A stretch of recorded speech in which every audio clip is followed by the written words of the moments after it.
சென்னை மாநில கல்லூரி வளாகத்தில் விடுதி மாணவர்கள் திடீரென போராட்டத்தில் ஈடுபட்டு வருகின்றனர். கூடுதல் தகவல்களை செய்தியாளர் சம்பத்திடம் கேட்கலாம்.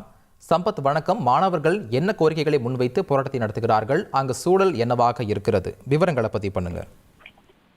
சென்னை காமராஜர் சாலையில் அமைந்துள்ள மாநில கல்லூரி விடுதி மாணவர்கள் கல்லூரி வளாகத்தில் திடீர் போராட்டத்தில் ஈடுபடுவதால் பரபரப்பான ஒரு சூழல் ஏற்பட்டுள்ளது.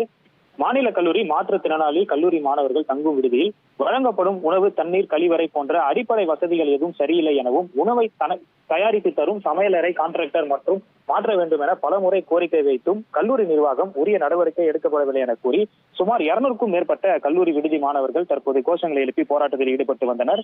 போராட்டத்தில் ஈடுபட்டு வரும் மாணவர்கள் கல்லூரி முதல்வர் நேரில் பேச்சுவார்த்தை நடத்தும் வரை போராட்டம் கைவிடப்படாது என கூறிய நிலையில் தற்பொழுது போராட்ட இடத்திற்கு காவல்துறை உயர் அதிகாரிகள் பேச்சுவார்த்தை நடந்து தற்பொழுது போராட்டமானது கைவிடப்பட்டுள்ளது. கூடுதல் விவரங்களுக்கு நன்றி சம்பத்.